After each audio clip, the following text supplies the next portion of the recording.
ल अब के छ त भन्दाखेरि हाम्रो यहाँनिर टपिक छ cost of living index number.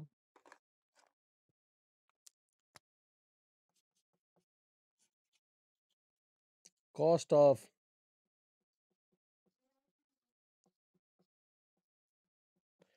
Living index number.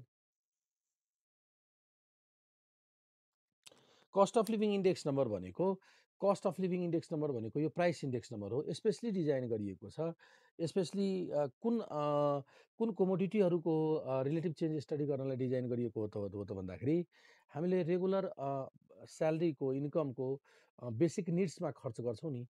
Basic निड्समा के पर्छ भन्दाखेरि केही गुड्स पर्छ, केही सर्भिसेस पर्छ र त्यसमा हामी रेगुलर खर्च गर्ने गर्छौँ। जसको उदाहरणमा इक्जाम्पलमा कन्टेन्ट इक्जाम्पल भन्नु पऱ्यो भने के हुनसक्छ, फुड, ट्रान्सपोर्टेसन सर्भिस, त्यसपछि अर्को हेल्थमा खर्च गर्छौँ, त्यसै गरी अर्को एजुकेसनमा खर्च गर्छौँ, हो कि नै, क्लथिङमा खर्च गर्छौँ। त यो जुन बेसिक निड्स छ त्यसको मात्र कस्टको रिलेटिभ चेन्ज स्टडी गर्नको लागि स्पेसली डिजाइन भएको छ। त लेखौँ price index number, price index number which is especially designed to measure an average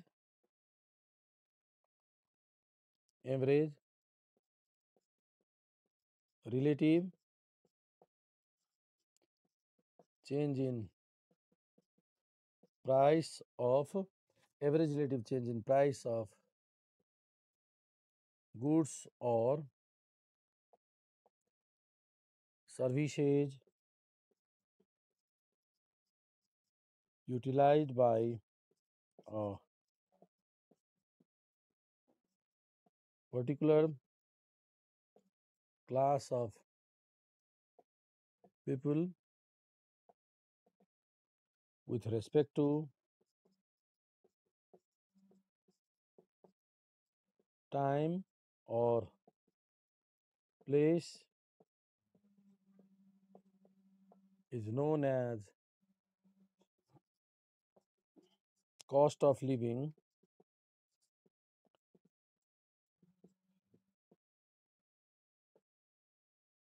index number. Cost of living index number, cost of living index number. Cost of living index नम्बरलाई अर्को तरिकाले पनि भन्न सक्छौँ, it is also known as consumer price index number, consumer price index number or retail price index number, retail price index number, retail price index number.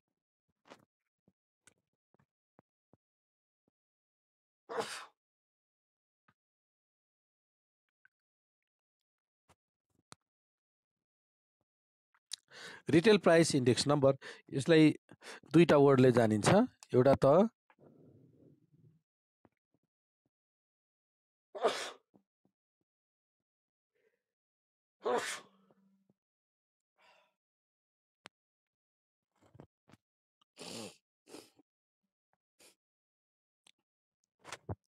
ल एउटा त भयो हाम्रो retail consumer price index number र अर्को छ retail cost of living index नम्बरलाई retail consumer price index number पनि भनिन्छ, रिटेल प्राइस इन्डेक्स नम्बर पनि भनिन्छ। त यसरी चाहिँ नोट गरिसक्यौँ भने अब ल यसपछि यसको मेथड फर्मुला के त, methods of constructing cost of living index number.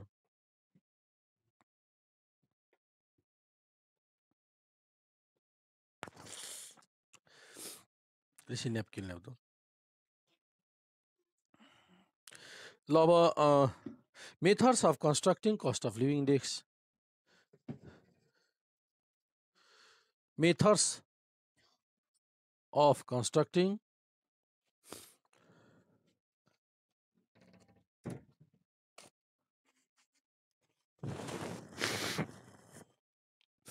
methods of constructing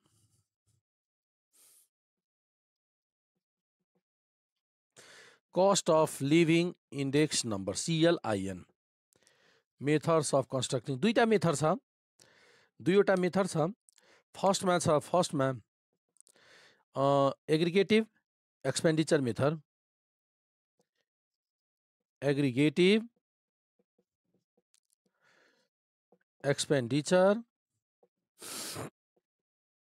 method यो एग्रिगेटिभ एक्सपेन्डिचर मेथडमा कस्ट अफ लिभिङ इन्डेक्सको फर्मुला यो छ हेरौँ एग्रिगेटिभ एक्सपेन्डिचर मेथडमा कस्ट अफ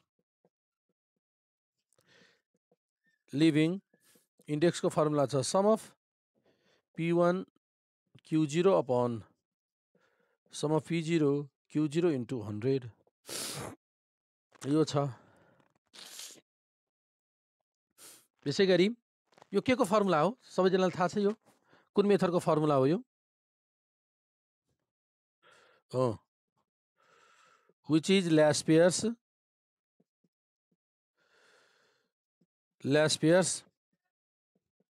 प्राइस इन्डेक्स ल्यास्पियरकै प्राइस इन्डेक्स नम्बरलाई एग्रिगेटिभ एक्सपेन्डिचर मेथड अन्तर्गत कस्ट अफ लिभिङ क्यालकुलेसनको लागि फर्मुला लिएको छ र दोस्रो अर्को मेथड छ family budget method family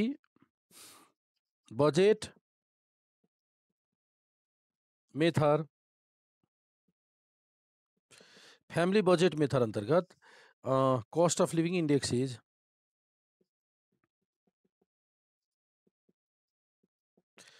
cost of living index equals to PW upon sum of W यो भर्खरै युज गरेको थियौं यो कुन फर्मुला हो त weighted AM price relative which is weighted AM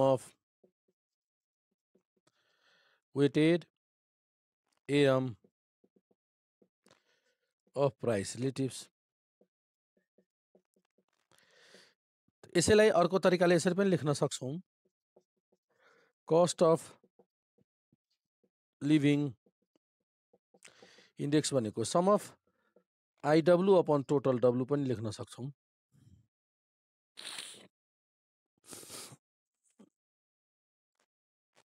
some of IW upon total W पनि लेख्न सक्छौं र यो I भनेको अब वेयर I र W भनेको के हो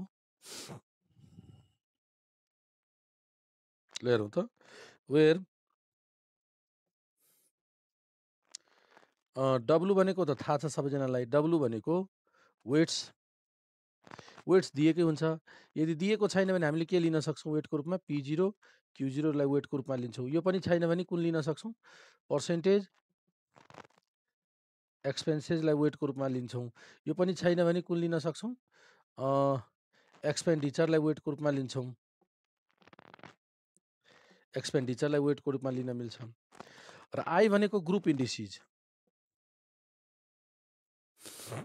ग्रुप इन्डेक्सको plural indices so indices group indices भन्नुको अर्थ फुडको एउटा इन्डेक्स ट्रान्सपोर्टेसन ग्रुपको एउटा इन्डेक्स त्यसपछि यसै गरी हेल्थको अर्को इन्डेक्स त्यसरी इन्डेक्स नम्बर त्यसको वेटेज दिएको हुन्छ त्यसलाई ग्रुप इन्डेक्स भनिन्छ त प्राइस रिलेटिभको ठाउँमा ग्रुप इन्डेक्सको रिप्लेसमेन्ट पनि गर्न सक्छौं त यो भयो अर्को मेथड यो जुन फर्मुला जुन लेख्यो नि यो फर्मुला खास यसलाई भन्छ जेनरल इन्डेक्स खास यसलाई के भनिन्छ यो जुन फर्मुला हामीले लेख्यौ नि सम अफ नोटमा यो जुन छ नि sum of IW upon sum of W लाई इन्डेक्सको पनि इन्डेक्स यो I आफै इन्डेक्स हो त्यसको पनि एभरेज क्यालकुलेसन गरियो त्यही भएर यसलाई भन्छ जेनरल इन्डेक्स पनि भन्ने गरिन्छ ल त यो भयो हाम्रो cost of living index number त दुईटा जम्मा फर्मुला भयो एउटा ल्यास्पियरको फर्मुला एउटा वेटेड एएम प्राइस रिलेटिभको फर्मुला त अब यो जुन हामीले पढ्यौं त्यसको आधारमा हामीले कुन कुन सल्युसन गर्न सक्छौं एकचोटि हेरौँ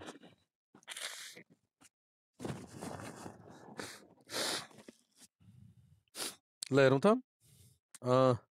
कुन कुन सल्युसन गर्न सक्छौँ। क्वेसन नम्बर अब पल्टाउँ त, बुक पल्टाउँ त।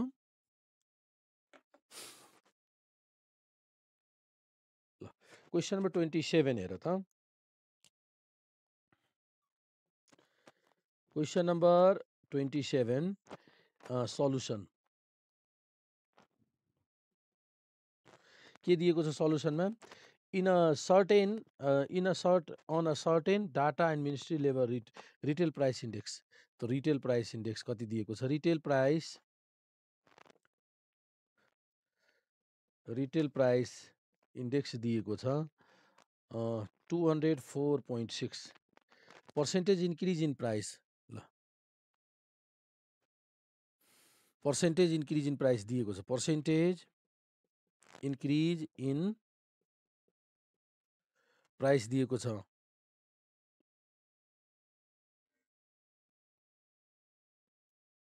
ल पर्सेन्टेज इन्क्रिज इन प्राइस के को दिएको छ? Rent and rate. Rent and rate दिएको छ। एकछिन यता लेखो, रेन्ट एन्ड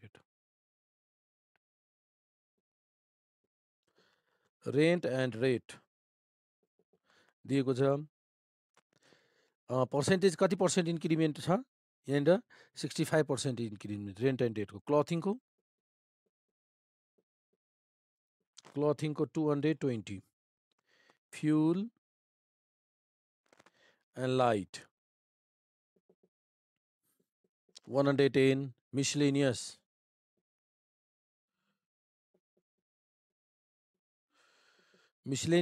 125। ल पर्सेन्टेज इन्क्रिज दिएको छ। अब त्यसपछि प्राइस रिलेटिभ, त्यसपछि वेटेड पनि दिएको छ। वेट मिसलेनियस दिएको छ, वेट पनि दिएको छ। वेट के को? फुड त लेखेकै छैनौँ, त फुडको वेट दिएको छ। फुडको वेट डब्लु, फुडको वेट कति दिएको छ? 60। फुड त लेखेकै छैनौँ। रेन्ट एन्ड रेटको वेट 16, क्लथिङको 12, फ्युल एन्ड लाइट 8, मिसलेनियसको 4। ल यहाँसम्म छ। क्वेसन के सोधेको छ? What was the percentage increase in food group? त let x be the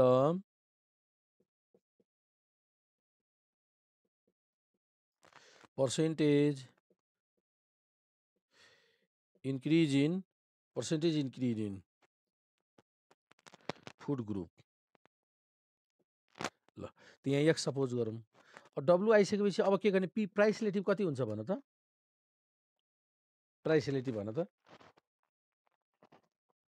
percentage इन्क्रिजबाट price रिलेटिभमा कसरी कन्भर्ट गर्ने? यसको भ्यालु कति आउँछ? यसको कति? 165। यसको 320, यो 210, यो 225, अनि यो 100 एक्स होइन हो, 100 प्लस एक्स। अनि अब के गर्ने? पिडब्लु कम्प्युट गर्ने। अनि यहाँबाट टोटल पिडब्लु क्यालकुलेसन गर्ने है। टोटल डब्लु खै यहाँ छ, टोटल डब्लु। अब कम्प्लिट गर्न सक्छौँ। यो भयो पिडब्लु र यो टोटल डब्लु। ल यो कम्प्युट गर र त्यसपछि मलाई भन त कति कति आउँछ। एकछिन मैले तिमीलाई 2 मिनट टाइम दिएँ, गर त। 26, 40। यसको 8, 1680 होइन।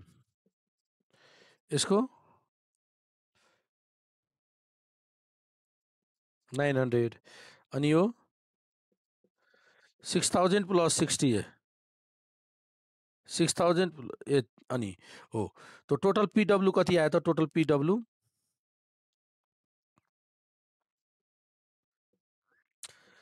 15060 plus 60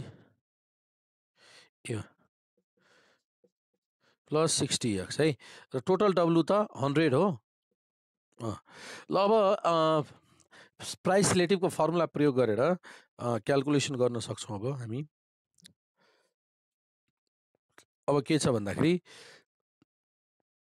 cost of living index number त थाहा छ, रिटेल प्राइस इन्डेक्स भनेकै cost of living index number हो कि नि, सबैजनालाई थाहा छ। रिटेल प्राइस इन्डेक्स भनेको sum of PW upon total W. Retail price index number कति दिएको छ क्वेसनमा? 204.6 अनि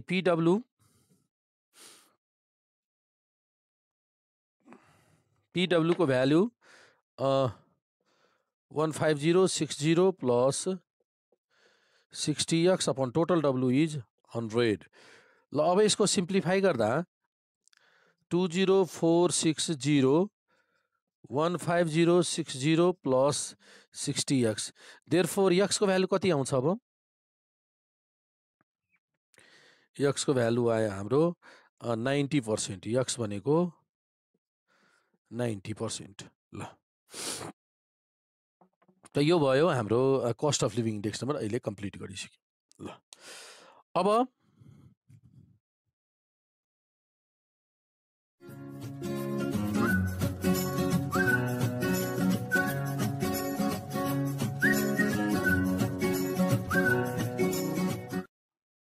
अब हामीले पढ्न गइरहेछौँ। यो कम्प्लिट गरिसक्यो हैन, मेटौँ।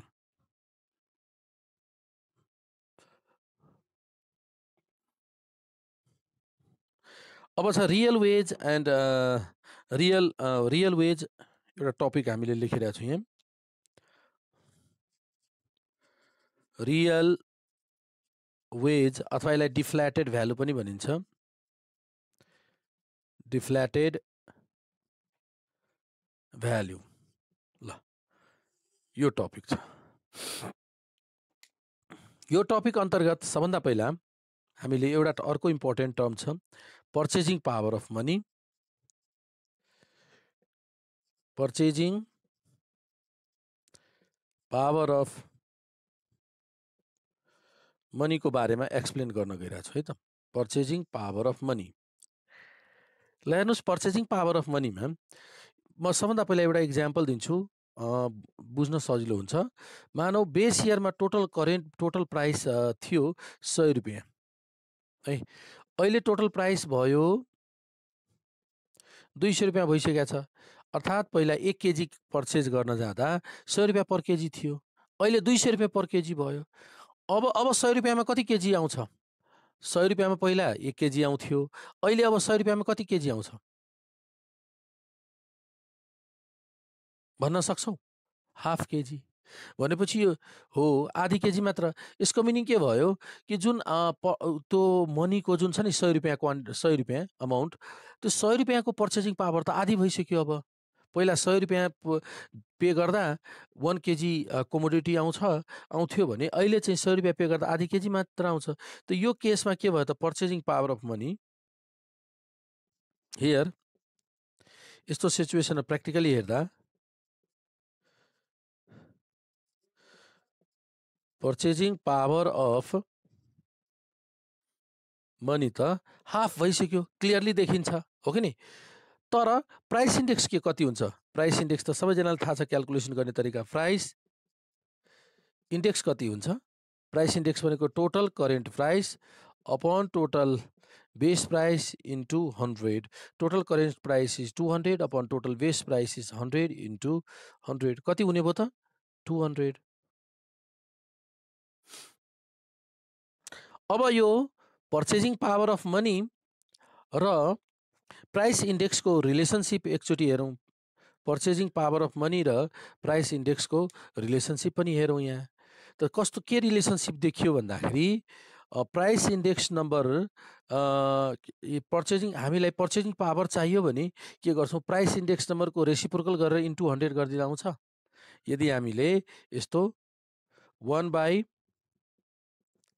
प्राइस इन्डेक्स भनेपछि 1/200 इन्टु 100 गरिदिएपछि आन्सर कति हुन्छ?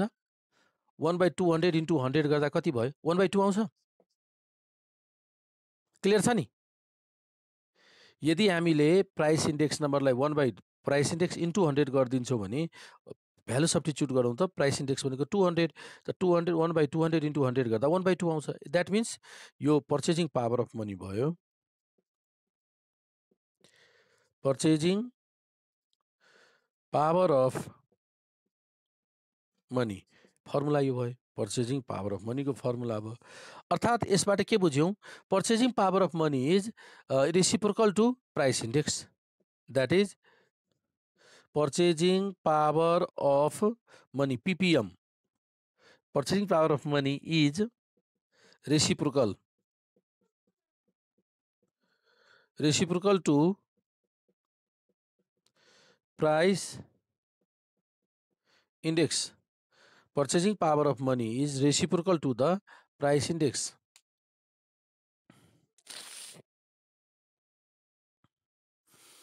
Reciprocal to price index. भयो ल अब यो त पर्चेजिङ पावरको बारेमा जान्यौँ हामीले अब रियल वेज अथवा डिफ्ल्याटेड भ्यालुको बारेमा अब एक्सप्लेन गर्न गइरहेको छु सबैजनाले नोट गर्नुभयो यहाँसम्म अब त्यसपछि एउटा कुरा हेरौँ सपोज गरौँ यही सिचुएसन यही छ पर्चेजिङ पावर अफ मनी अब होइन यो एक्जाम्पल यही छ सेम एक्जाम्पल अब सेम यही सिचुएसनमा पर्चेजिङ पावर हाफ भएको अवस्थामा स्यालेरी कसैको स्यालेरी इन्कम यो बेस इयरमा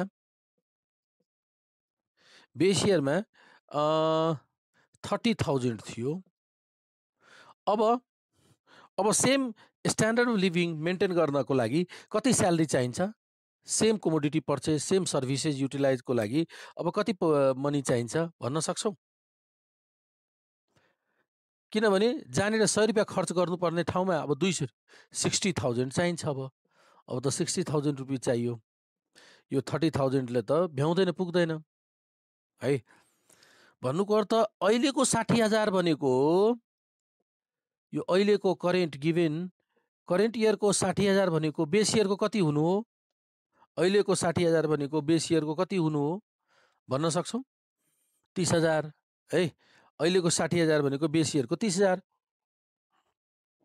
हो कि नै भनेपछि अहिलेको रियल वेज 30,000 हो अहिलेको रियल वेज 30,000 हो अर्थात् रियल वेज भनेको के त रियल वेज भनेको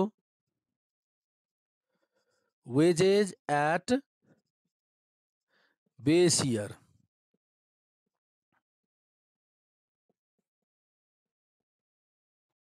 corresponding to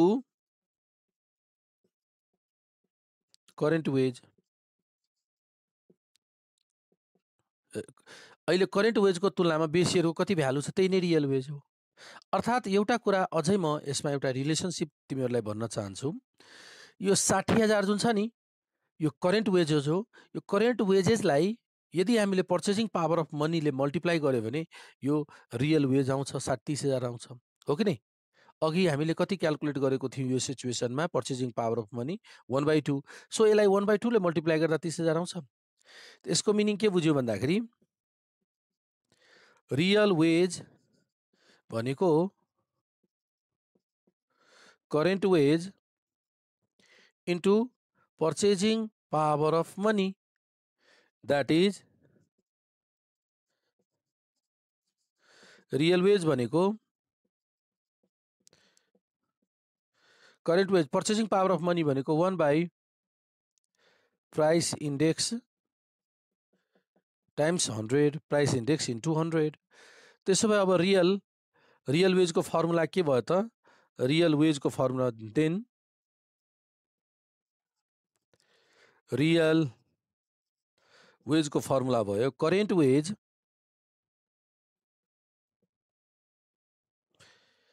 wage upon price index into 100 भयो करेन्ट वेज हैन र त यो भयो रियल वेजको फर्मुला अब रियल वेज इन्डेक्स अब the and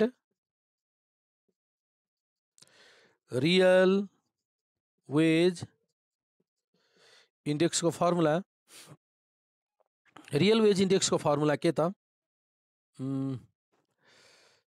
current real wage upon base real wage times 100 ल टाइम्स 100 ठिक छ। यो रियल वेजको भयो। अब एउटा इम्पोर्टेन्ट नोट, की पोइन्ट नोट, यो एउटा कुरा भन्नुस् त, दुईटा डिफ्रेन्ट इयरमा पर्चेजिङ पावर अफ मनी त घटबढ हुन्छ, बढेकै हुन्छ, पर्चेजिङ पावर अफ मनी घटेको हुन्छ, प्राइस इन्डेक्स बढ्छ है त। अब यस्तो अवस्थामा same standard of living maintain गर्नु छ, to maintain the same level of standard of living, to maintain the same level of standard of living के हुन्छ त, रियल वेज अफ कुन बराबर, मनी वेज बराबर हुनुपर्छ, स्यालेरी नै बराबर हुनुपर्छ कि रियल वेज बराबर हुनुपर्छ?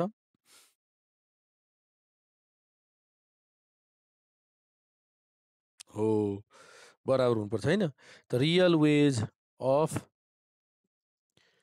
करेन्ट इयर, रियल वेज पो बराबर हुनुपर्छ, real wage of base year हुनुपर्छ।